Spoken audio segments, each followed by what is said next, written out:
ಕುತಂತ್ರ ಪಾಕಿಸ್ತಾನದಿಂದ ನಾಗರಿಕರ ಮೇಲೆ ದಾಳಿಯಾಗಿದೆ. ಭಾರತದ ಮೇಲೆ ಪದೇ ಪದೇ ಕದನ ವಿರಾಮದ ಉಲ್ಲಂಘನೆ ಮಾಡಿಕೊಂಡು ಭಾರತೀಯ ನಾಗರಿಕರನ್ನು ಟಾರ್ಗೆಟ್ ಮಾಡಿಕೊಂಡು ಪಾಕಿಸ್ತಾನದ ಕಡೆಯಿಂದ ಅವ್ರನ್ನ ಕೊಲ್ಲಲಾಗ್ತಾ ಇದೆ.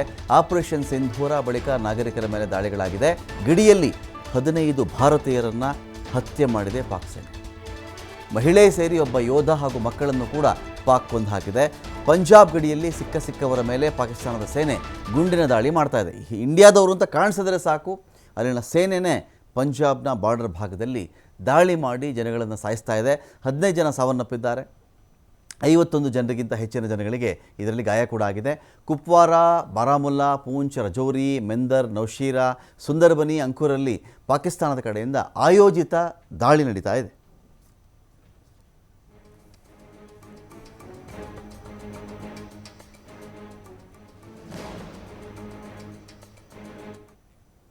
ಮತ್ತೆ ಪಾಕಿಸ್ತಾನದ ಕುತಂತ್ರ ಬುದ್ಧಿ ಬಯಲಾಗ್ತಾ ಇದೆ. ಭಾರತದ ಮೇಲೆ 2 ಮಿಸೈಲ್ ದಾಳಿಗೆ ಯತ್ನ ನಡೆದಿದೆ. ಇಲ್ಲಿ ಪಾಕಿಸ್ತಾನದ ಕ್ಷಿಪಣಿಯನ್ನು ಹೊಡೆದು ಉರುಳಿಸಿದೆ ಭಾರತೀಯ ಮಿಸೈಲ್.